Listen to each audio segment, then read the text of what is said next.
Abra sua Bíblia comigo, por favor, Salmo 121. Salmo 121, salmo bem conhecido, e é daquele salmo tão rico, tão cheio de preciosidades, cada versículo dele, né? E aí eu quero caminhar com vocês aqui nesse salmo, nessa ideia da perseverança. Salmo 121. Vamos lá, 1, 2 e... Elevo os olhos para os montes, de onde me virá o socorro? O meu socorro vem do Senhor, que fez o céu e a terra. Ele não permitirá que os teus pés vacilem, não dormitará aquele que te guarda. É certo que não dormita nem dorme o guarda de Israel.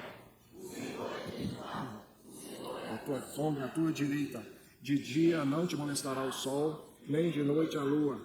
O Senhor te guardará de todo mal, guardará a tua alma.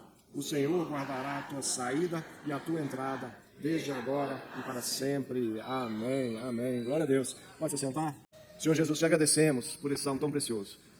Agradecemos por tua palavra, pelo Espírito Santo. Agradecemos pela vida que temos no Senhor. E pedimos que o Senhor abençoe ricamente, como orou o presbítero Adilson aqui mais cedo, que o Senhor derrame da tua graça sobre nós nesse momento e nos transforme a vida, Pai, em nome de Jesus. Amém, amém. Olha, é interessante como é que o nosso corpo reage a situações tensas, situações de estresse, situações de luta. Tem gente que reage de formas diferentes. Tem gente que debaixo de muito estresse tem às vezes dor de cabeça. Tem gente que desarranja o intestino. Tem gente que perde o sono, né? A gente fala de somatizar, né? O termo somatizar vem do grego soma, quer dizer corpo ou carne. E tem as doenças psicossomáticas, tem doenças graves que às vezes as pessoas tentam linkar ou ligar com as questões psicológicas, estresse psicológico. E a gente não entende tão bem o corpo, assim, a medicina está tentando avançar e tem avançado muito. Mas é interessante como é que a gente, quando está numa luta, numa questão assim pesada, forte na vida da gente, o corpo da gente sente literalmente no físico, literalmente assim, coisas em detalhes às vezes da vida, e o jeito de falar, o humor, tanta coisa mexe no meio das lutas. E olha, às vezes quando a gente vai pegar um resultado de um exame, por exemplo, aquele exame que há uma possibilidade de ser uma doença muito grave, e a gente vai até na hora de pegar o resultado do exame, aquela tensão, às vezes não dorme direito, e vai quando acessa lá o site, ou vai lá na clínica, e pega ou vai no médico, e aí ele fala assim, tá tudo bem, tudo normal. Aí o corpo da gente sente na hora também, né? Dá aquele alívio assim, a gente relaxa literalmente na alma, e esse relaxamento vai para o resto do corpo também. Estar debaixo de lutas não é fácil. Tanto não é fácil que esse salmo, ele fala justamente disso, de como nós podemos nos portar debaixo de lutas. Esse salmo está dentro dos salmos que eles chamam dos cânticos de romagem, é um título que se dá a desse grupo de salmos, 121 até 130 mais ou menos, onde acredita-se, ou pelo menos historicamente, eram cânticos que eram entoados pelos israelitas quando eles iam para adorar no templo em Jerusalém, especialmente depois do cativeiro babilônico. E apesar de serem salmos de adoração, salmos de quem está indo para o templo, esse salmo, de uma forma especial, ele retrata um ambiente de luta. Ele traz características de um ambiente de intensa luta, literalmente de guerra. Nós, graças a Deus, no Brasil, a gente não está muito acostumado, e é bom que não se acostume mesmo, né, a essa questão de guerra. Então, servir o exército, para nós aqui, é só aquela coisa, poxa vida, vou ter que parar minha vida um ano para servir o exército, as pessoas geralmente não querem. Tem gente que quer de qualquer jeito, mas a maioria dos homens, não queria servir exército. E é um hiato, às vezes, na vida profissional, na vida estudantil. Mas para países que estão em constante guerra, países, seja do Oriente Médio, os próprios Estados Unidos, que têm uma cultura militar muito forte, estão envolvidos em guerras longe da sua pátria, servir o exército é o negócio mais tenso. Servir o exército, até, por exemplo, Israel, não são só os homens, as mulheres também, de alguma forma, servem. E a questão é muito mais tensa e o clima de guerra é muito mais tenso. Para nós, não. A nossa luta, a gente acaba levando ela para o dia a dia mesmo, e já é suficiente. Nós já temos um dia a dia intenso para batalhar, com certeza. Mas esse salmo é muito interessante, ele começa dizendo assim, eleva os meus olhos para os montes, de onde me virá o socorro?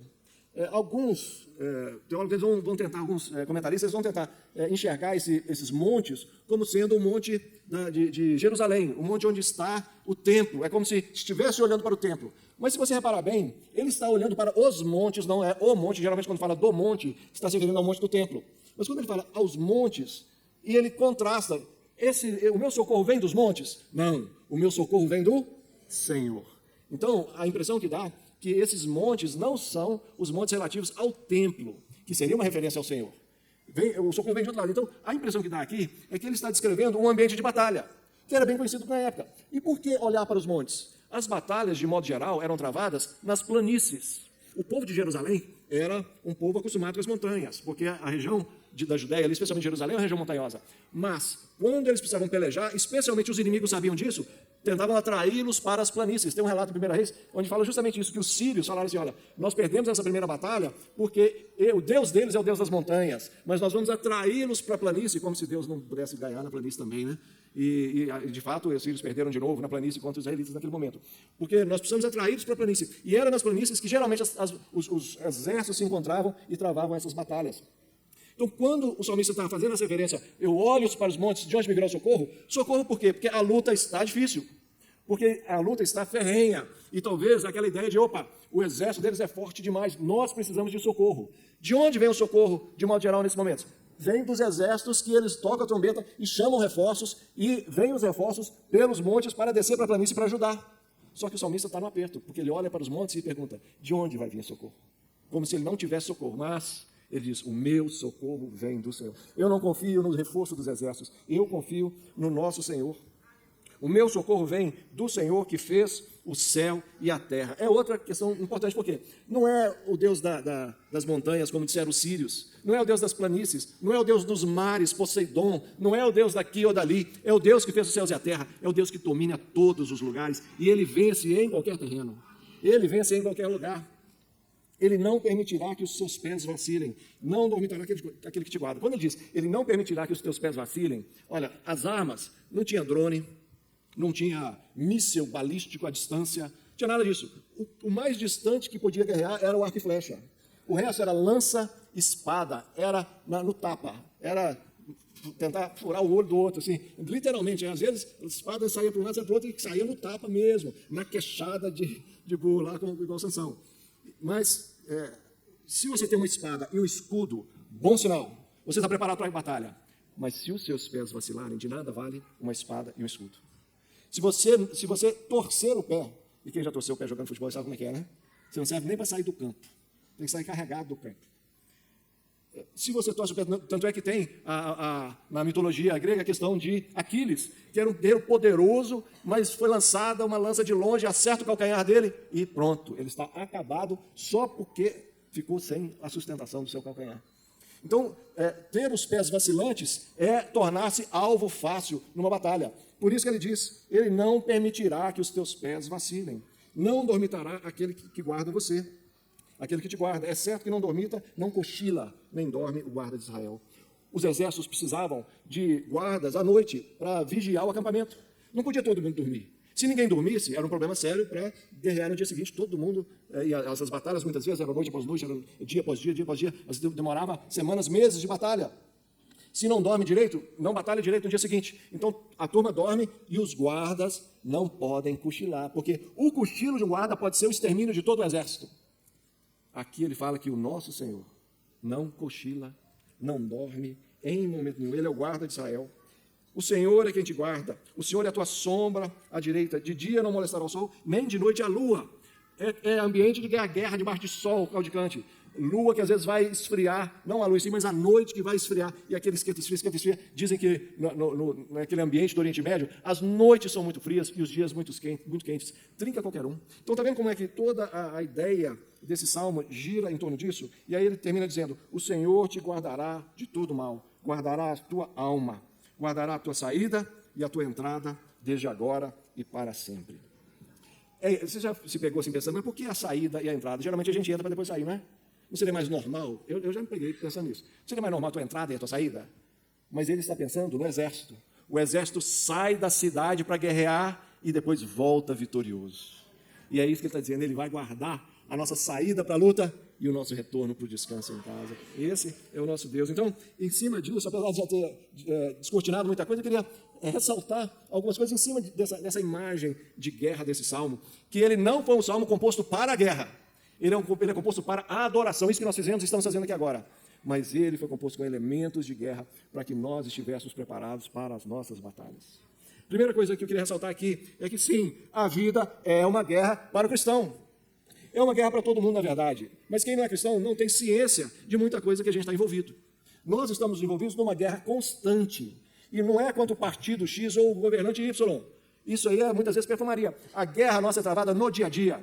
No dia a dia contra o nosso inimigo. Nós temos um inimigo, o diabo. Ele atenta contra nós. E muitas vezes ele manda gente assim, de carne e osso para desorganizar a nossa vida, para nos provocar, para tentar tirar a gente do sério. E se a gente não tomar cuidado, a gente troca a consciência de quem é o nosso inimigo. A gente pega um instrumento e acha que o instrumento é o responsável por tudo, quando nós temos, na verdade, alguém tentando arquitetar alguma coisa por trás, usando situações, usando pessoas, tentando colocar lenha, às vezes, numa brasa que você está tentando apagar, e vem, joga lenha na fogueira ainda, e se a gente não entende o que está acontecendo, a gente cai em armadilhas. Quantas vezes o povo de Israel não caiu em armadilhas, numa situação de guerra, num problema, e acabou se lascando numa guerra porque não percebeu os ardis do inimigo. E o nosso inimigo é assim. Nós temos que ter os olhos abertos, pelejar em oração. Por causa disso, Paulo fala lá em Efésios capítulo 6 que nós temos uma armadura à nossa disposição para pelejar contra esse inimigo, e a nossa luta não é contra carne e sangue. Mas mais do que isso, nós lutamos contra a carne, sim, mas não contra a carne e sangue de outras pessoas. Nós lutamos contra a nossa carne. E se nós não buscarmos o Senhor continuamente, um encher do Espírito Santo, uma entrega plena a Deus, dia a dia, nós vamos aos poucos enfraquecendo nessa batalha. Eu me lembro quando eu voltei ao Senhor Jesus, eu fiquei 7 anos afastado do Evangelho da igreja. Quando eu voltei ao Senhor Jesus, eu era membro da igreja presbiteriana em Viçosa. Eu fui lá e conversei com o pastor lá, falei, olha, eu quero professar minha fé de novo. Aí ele ficou meio apertado, porque na nossa Constituição, né, na questão da igreja, não existe isso. Eu não havia sido excluído da igreja, então eu ainda era membro. Então ele falou, olha, fazer dupla profissão de fé, a gente não tem esse registro. Então não existe isso, fazer dupla profissão de fé. O que a gente pode fazer é chamar você no momento de profissão de fé da igreja e ter um momento de oração com você, como quem está restaurando o caminho, a jornada com o Senhor Jesus. Eu falei, ótimo, quero isso. Mas uma coisa foi interessante, um presbítero falou comigo assim, ô Luiz, deixa eu te falar uma coisa. Na verdade, a gente tem que professar a fé todo dia. Todo dia, quando eu acordo, eu coloco os pés no chão e digo, eu vou seguir o Senhor Jesus. Eu creio nas Escrituras. O Senhor, Ele é o meu Salvador, é Ele quem conduz a minha vida e eu vou servi-lo hoje, nesse dia. Aquilo marcou tanto a minha vida que eu estou contando isso para vocês, já faz alguns anos já isso. Então, essa luta contra a carne, ela é diária e ela precisa ser vencida com essa declaração de fé que gera uma vida de fé. E isso é batalha todos os dias. E ainda tem no triônio, diabo, carne, mundo. O mundo também peleja de várias formas contra nós. Os sistemas desse mundo. É só você parar um pouquinho na hora de lidar com os impostos. Quem lida com pagar imposto de renda, seja empresário, seja pessoa física, sabe a tensão que é no nosso país. Obedeço a lei ou dou aquela escapadinha. O que eu faço? O mundo, o sistema. E aí vem as discussões, né? Ah, não, mas as taxas são injustas. Mas lei é lei. Como é que eu lido com isso? E aí o mundo nos pressiona e a gente se coloca, eu estou citando só uma questão, nos pressiona e a gente se sente pressionado. E como é que eu lido com isso? A vida é uma guerra constante. Se a gente baixar a guarda, se a gente achar que, não, eu estou agora, eu estou de férias, eu vim para a Oitava porque a Oitava é grande, eu não preciso ficar prestando contas e posso esconder aí no meio da multidão e eu não preciso, né, até eu servi antes da outra igreja, mas lá na Oitava não, ninguém me pede para servir, ninguém fica no meu pé. Aí a gente se conformou com esse mundo. Nós somos uma igreja que vive o Evangelho, que serve o tempo todo, e essa é a nossa guerra. Mas aí ele continua, e quando a gente continua caminhando no Salmo, a gente descobre que o nosso Deus, Ele é o Deus poderoso o suficiente para qualquer uma de nossas batalhas. Ele é o Senhor dos céus e da terra. Na antiguidade, especialmente, a gente ainda tem um pouco disso, no catolicismo romano. Tem o santo das causas impossíveis, o santo padroeiro dos pastores, não, dos pastores não tem, o santo padroeiro dos motoristas, né, calma, Heloísa, calma, Heloísa. Heloísa quase foi padre. Ele até deu uma tremida ali na cadeira agora. Santo padroeiro disso, daquilo. Então, isso quer dizer, eu sou motorista, eu vou no santo padroeiro dos motoristas, mas o Senhor é o Deus dos céus e da terra. Não precisamos de outro, não temos outro. Na antiguidade tinha o Deus do mar, o Deus do sol, o Deus da terra, o Deus da fecundação das plantas, da lavoura, o Deus da saúde, o Deus disso, Deus daquilo. E conforme a sua necessidade, você ia naquele Deus. E o salmista está dizendo, o nosso Deus não é assim, Ele é o Criador dos céus e da terra. Com essa expressão ele está dizendo, Ele tem tudo nas mãos.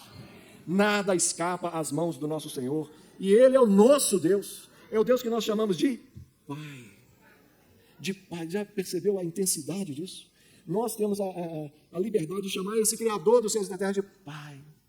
O Tim Keller, falecido há pouquíssimo tempo, um pastor presbiteriano norte-americano, ele dizia isso, ele diz, olha, só uma pessoa tem capacidade de entrar no quarto do imperador, do ditador, daquele mais poderoso, o imperador da Babilônia, o imperador da Síria, da Grécia, de Roma. Só uma pessoa tem autoridade e condições de entrar no quarto dele à noite, de madrugada, puxar a roupa de cama dele e dizer assim, me arruma um copo d'água, estou com sede. É o filho do imperador. Se fosse qualquer outro, ia ser imediatamente decapitado. Mas o filho, o imperador, levanta e vai lá, claro que não tem geladeira, ele manda um criado, né? Não tem disso, né? Mas vamos supor que ele vai lá na geladeira, no filtro de barro, põe uma água e fala assim, toma aqui meu filho, e leva ele de volta para a cama. Põe de volta a roupa de cama, o cobertor, e diz assim, dorme em paz. Esse é o relacionamento que nós temos com o Senhor dos céus e da terra. A qualquer momento, dizer, Pai, estou com sede. Esse é o nosso Deus. Mas lutar não é fácil.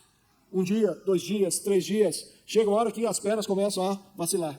Chega uma hora que o estresse vai aumentando, que a dificuldade, as lutas vão comprimindo a gente. Num ambiente de guerra mesmo, de verdade, chega uma hora que a estafa física chega. E aí que ele diz que não vão vacilar os seus pés, porque é o Senhor quem vai sustentá-los. A nossa perseverança, a nossa resistência vem do Senhor, Ele não permitirá que os teus pés vacilem. É interessante que essa expressão perseverar, que tem a ver com a questão do pé, especialmente no grego, quando a gente lê lá 1 Coríntios 15:1, abre lá comigo, 1 Coríntios 15:1, vamos ler, que eu acho que é um texto que a gente tem encaminhado nele esse tempo aqui, esse mês especialmente. Diz assim, irmãos, venho lembrar-lhes o evangelho que anunciei a vocês, o qual vocês receberam e no qual continuam firmes, ou aí nesse texto, e no qual ainda perseverais. É muito interessante que essa mesma expressão, no qual perseverais, ou continuam firmes, igual essa que eu li aqui, é a mesma expressão usada no Novo Testamento para permanecer de pé, para ficar de pé, para se colocar de pé, e é isso que ele está dizendo. É interessante que lá em Apocalipse, tem várias vezes essa expressão, falando das pessoas que estavam em pé diante do Cordeiro, das pessoas que se colocaram de pé, e é exatamente essa expressão, colocar-se de pé tem a ver com perseverar, continuar firme, e é isso que ele está dizendo, olha, se for na nossa força, nós não damos conta, mas o Senhor nos faz perseverar. Ele não está querendo dizer assim, relaxa que o Senhor vai resolver, não, ele está querendo dizer, continua lutando, porque o Senhor vai firmar os nossos pés. Continuem lutando, porque o Senhor vai nos manter de pé. Nós vamos continuar empunhando. Ele não está falando que ele vai segurar a espada para a gente, ele não vai segurar o escudo para a gente. É a gente que tem que estar espadada, é a gente que tem que se proteger com o escudo. Mas é Ele quem firma os nossos pés. É Ele quem nos sustenta até o fim. Esse Deus é o mesmo Deus que guarda as nossas vidas sem cochilar. Eu não sei se você já passou por momentos assim, de achar assim, que Deus deu uma cochilada em alguma coisa na sua vida. Assim, é como se, meu Deus, aí na sua oração fala assim, meu Deus, o senhor não viu isso? Você já se pegou pensando assim, você até pede perdão logo depois, às vezes na oração, não, Deus, eu sei que o senhor vê tudo, mas a impressão que dá em certas coisas que acontecem, que a gente está sem guarida, e aí que esse salmo está aqui para combater esse pensamento, ainda que ele passe de relance na nossa mente, para dizer, o Senhor, Ele não só não dorme, Ele nem cochila. Isso ele está querendo dizer isso, para dizer, sabe por que ele está dizendo isso? Não eram, como eu disse, não eram todos que guardavam o acampamento. Alguns guardavam o acampamento para que o exército pudesse descansar. Quando ele está dizendo que o nosso Senhor não cochila, não dormita nem dorme, ele está querendo dizer, pode dormir, pode descansar, porque o Senhor não está cochilando. Pode descansar, porque muitas vezes a gente está no meio de uma luta que a gente acha que nem parar a gente para. Não, eu não posso ir no culto, eu não posso ir na célula, eu vou ter que pedir uma licença lá no ministério, porque eu preciso resolver isso, tem que resolver isso, tem que resolver isso, tem que resolver isso. Esse salmo nos ensina, pode descansar, porque é o Senhor que guarda a cidade. Está lá no outro Salmo 127, né? De que adianta a gente acordar cedo, dormir tarde, porque é o Senhor que coloca o pão na nossa mesa. E aquela expressão está dizendo a mesma coisa, olha, pode dormir em paz, tranquilo. Olha que deitar a cabeça no travesseiro, durma em paz. Essa tem sido uma experiência interessante para mim, porque eu lido com as limitações da minha enfermidade dia a dia.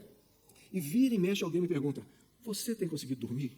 Até meu médico às vezes pergunta. Eu nem pergunto ele por quê, não, né? Porque às vezes a expectativa era que eu não conseguisse, né? Eu nem pergunto por que ele está perguntando, não. Estou dormindo? Deixa eu dormir. Mas eu consigo deitar a cabeça no travesseiro e dormir em paz. Em paz.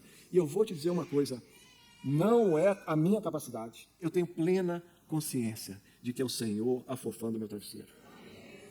É Ele quem nos conduz, é Ele quem nos faz descansar. Se você está numa aceleração que você não está conseguindo desacelerar, você está em pecado. Desculpa te falar isso. A boa notícia depois, Jesus resolve isso, porque o sangue dele nos purifica de todo pecado. Mas quando eu digo que você está em pecado, você precisa deixar certas coisas na mão do Senhor. É claro que tem épocas da nossa vida que o negócio pega, que é mais intenso, que a gente tem que acordar mais cedo, dormir mais tarde, normal. Mas se isso está tirando a sua paz, redescubra o nosso Deus. Redescubra quem é o seu Pai, o Criador dos céus e da terra, que não dormita nem dorme para que você possa descansar entre as batalhas. Ele não anula a batalha, mas ele permite que você descanse entre as batalhas. Não abra mão disso de jeito nenhum. E ele ainda completa, o Senhor é a tua sombra, à tua direita. De dia não te molestará o sol, nem de noite a lua. Olha, essa ideia, ele está querendo dizer, pode ir para a luta sem medo. Sabe por quê? Quando a gente lê, pelo menos muitas vezes eu li dessa forma, ele é a nossa sombra. A gente pensa logo em sombra e água fresca, né? Aquela imagem na praia, na espreguiçadeira, com a sombrinha, aguinha de coco, aquela foto do pé na praia, né? Você já bateu aquela foto do pé na praia? Você estica o pé, né? Todo mundo tem que ter uma foto do pé na praia, né? Se não der na praia, bate na piscina, pelo menos. Você estica o pé e bate aquela fotinha, o pezinho, a praia no fundo e posta. Todo mundo tem que ter uma postagem dessa, gente. A gente acha que é esse tipo de sombra, mas não é disso que ele está dizendo. Vários salmos vão nos ajudar a completar. E essa sombra é a sombra das asas da ave-mãe, que encobre os seus filhotes e os protege. Vários salmos dizem sobre isso. Salmo 17 diz assim, guarda-me como a menina dos olhos, esconde-me à sombra das tuas asas. Salmo 36, 7, como é preciosa, ó Deus, a tua benignidade, por isso os filhos dos homens se acolhem à sombra das tuas asas. Salmo 57, 1, à sombra das tuas asas me abrigo, até que passem as calamidades. Salmo 63, 7, porque tu me tens sido auxílio, à sombra das tuas asas eu canto jubiloso. Ele está dizendo isso, ele está dizendo, olha, de dia não vai molestar o sol, nem de noite a lua. Por quê? Cá para nós, de dia você conseguir lutar de uma forma extenuante, debaixo de sol, e espada para tudo quanto é lado, e gente, suor e sangue, aquela coisa terrível da batalha, debaixo de sol, não é fácil. O que ele está dizendo não é, fica lá no quartel-general, tem sombra e água fresca para você, não. Ele está dizendo, pode ir para a batalha, porque eu estou contigo. Pode ir para a batalha, porque as minhas asas estão sobre você. No dia da calamidade, como diz aqui, ainda que... É interessante que o Salmo 57 diz assim, à sombra das tuas asas me abrigo, até que passem as calamidades. Ele está querendo dizer, olha, não vai ter calamidade. Tem calamidade, mas enquanto tem calamidade, tem as asas do nosso Senhor.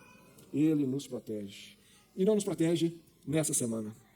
Não nos protege nesse mês, 2023, não.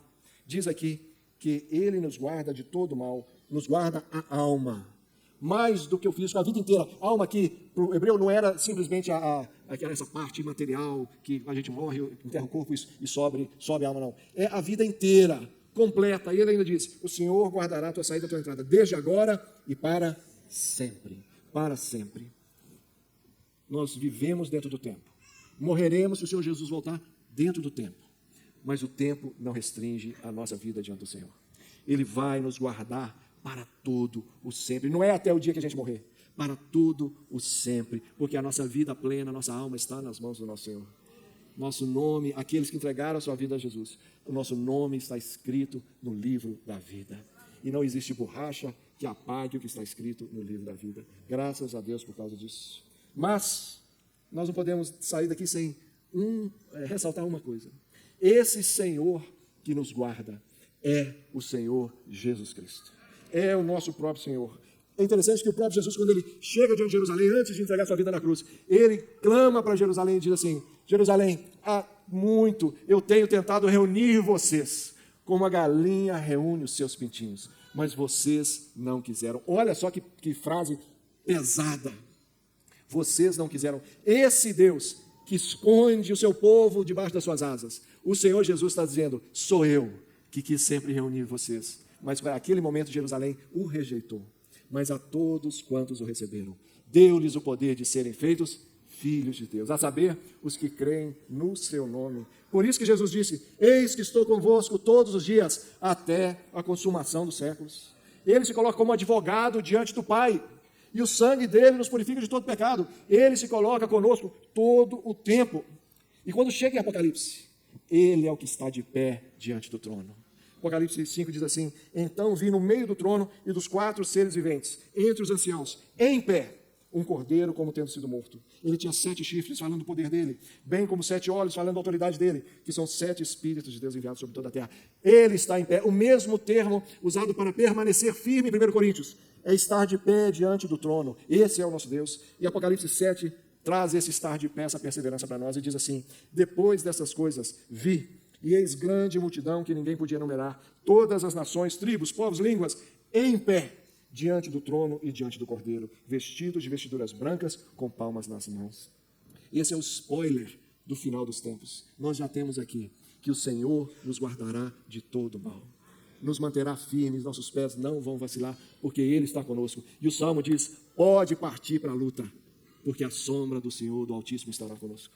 Pode sair para essa jornada, porque Ele vai fortalecer os pés. Pode sair para a jornada, porque Ele não cochilará, guardará a nossa alma. Amém? Qual que é a sua luta, meu irmão, minha irmã? Qual que é a sua luta? Queria que a gente orasse por isso, mas não especificamente pela luta, por essa consciência nossa, de que nós estamos na luta, mas não estamos sós. Eis que estou convosco, o Senhor está conosco todos os dias. A sombra das tuas asas estão conosco, Senhor. Feche os seus olhos. Coloque sua vida diante do Senhor nesse momento. Talvez o que você precisa agora é entregar sua vida para Jesus. Você está aí circundando a religião, mas precisa entregar sua vida para Jesus nesse momento. Talvez esse seja o momento. Coloque-se diante do Senhor. Talvez você esteja lutando para conduzir a sua luta na força do braço. Você não está conseguindo dormir, descansar, relaxar. A tensão não para na sua mente. Descansa. Coloca a sua luta agora nas mãos do Senhor e diz assim: Deus, estou colocando aqui a minha espada, o meu escudo diante do Senhor. Fortalece meus pés. Me ajuda a descansar. Amanhã é segunda. Eu preciso da tua ajuda. Eu não quero entrar na luta como eu tenho entrado todos esses dias. Eu quero entrar na luta descansado. Mas com aquela armadura que o apóstolo Paulo diz lá em Efésios. Porque a nossa luta não é contra carne e sangue. A nossa luta é na esfera espiritual. Senhor Jesus, nós colocamos nossa vida no teu altar e pedimos: estende a tua mão sobre nós. Nos ajuda a entender essas asas que nos trazem sombra. Sombra para ajudar a guerrear, ajudar na peleja. E nós vamos pelejar até o dia final. Porque o Senhor nos chamou. O Senhor nos chamou para, nessa geração, te servir. E é essa a nossa peleja. Não é brigar com os outros, não é discutir em rede social. A nossa peleja é glorificar o teu nome nessa geração. Dá-nos graças, Deus. No dia a dia, a gente romper assim. E assim nós aprendemos que não existe lugar melhor do que estar debaixo das tuas asas. Bendito seja o teu nome, Deus. Assim rendemos nossa vida no teu altar, em nome de Jesus. Amém. Amém. Deus te abençoe, meu irmão, minha irmã, mais e mais.